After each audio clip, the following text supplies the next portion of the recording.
Lando Norris took pole position for championship leader Max Verstappen and Lewis Hamilton in a dramatic qualifying for the Singapore Grand Prix. Verstappen, who trails Verstappen by 59 points in the championship battle, beat his rival by 2 tenths as Q3 all came down to one final lap due to Sainz's crash at the final corner in the first runs.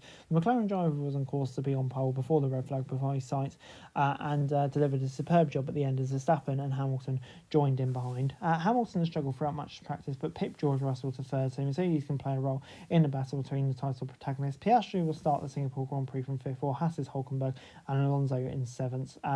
Ferrari's Charles Leclerc was initially 7th, but had his time deleted due to track limits incursions, so he will start 9th alongside Sainz in 10th. Only 2 drivers had a shot in coming into Q3 with times on the board before the red flag. The last turn, as he was preparing a flying lap, Piastri was in first on a 1:30.037, but his time was expected to be beaten by the track ramping up as it set up a big showdown by the end of qualifying.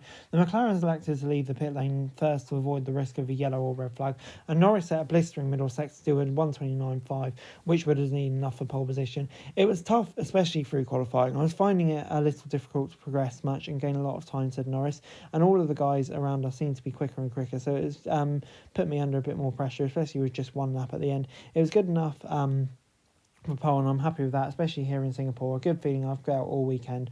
I'm confident we can get the job done. Verstappen crossed the line 2 tenths behind the track where Red Bull were expected to be off the pace, so the reigning world champion will be excited to be on the front row. Hamilton was fast in the last sector as the tyre found a small window and secure his first qualifying since the summer break, pipping Russell. Qualifying has been a disaster all year for me, and I've been working and trying to get myself back up there. All of a sudden the car came alive.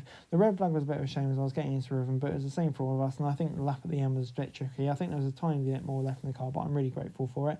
Most drivers were unhappy about their performance throughout qualifying, including Mercedes. Piastri, who had of hope Norris would join him at the front, but was bumped down to 5th as the Ferrari had a qualifying to forget. Both Sainz and Leclerc were expected to contend for pole, but their woes meant all drivers had a disaster in Q3. Sergio Perez will have to race through the field from 13th for a frustrated Q2.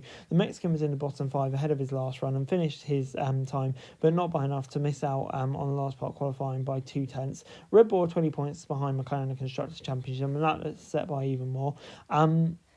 We tried a lot of things with the car over the weekend, but I'm a bit surprised with where we went wrong in Q2, said Perez. In Q2, I made a mistake on my lap, but I still went slower in Q2. It's all about the tyres. I couldn't get them in the window. It's been a tricky weekend, and tomorrow will be a long afternoon, so hopefully you can manage the damage. Daniel Ricciardo and future is also up in the air with the possibility he won't drive in F1 after this weekend's race. He desperately needed a strong qualifying, but instead was eliminated in Q1 and 16th.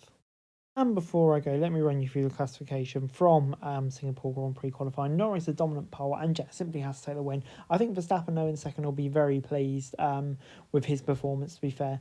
That Red Bull's been struggling on this track and over the past few races, so probably better than he was expecting. Hamilton as well, great job from him in third place. I think, obviously he had issues with qualifying, so out-qualify Russell will be big for him, but Russell's right there behind him. Piastri will be disappointed, really would have liked to have been ahead of the Mercedes at the very least, so I think he'll be frustrated with that. Hülkenberg, another star from qualifying, great job from him, and Alonso as well. They've got great chance of scoring points tomorrow, taking advantage of this poor performances. Similar story for Tsunoda. Ferrari, such a poor performance. Sainz obviously having that crash, and Leclerc having his time deleted. Bit of a bottle job from both of the Ferraris, I think it's fair to say, and they'll be disappointed with that. Albon will be frustrated to miss out on Q2, only just, but Colapinto right there as well. I've seen so impressive with him, the way he's performing so close to Albon.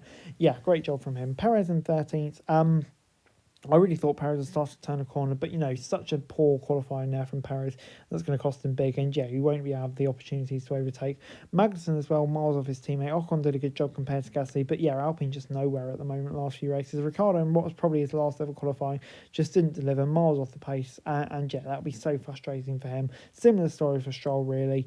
The kick Albers miles behind, and Gasly kind of way off his teammate as well, but Alpine no pace, and kick Albers just miles off the back. Such a shame to see what's happening at that team at the moment. So anyway, guys, that's it for this video. Thanks very much for watching. Remember to like, share and subscribe. Follow us on our socials, link in the description below for daily F1 news, meme and content. Subscribe to our other channels on screen right now, that'd be greatly appreciated. Thanks very much for watching. Peace out.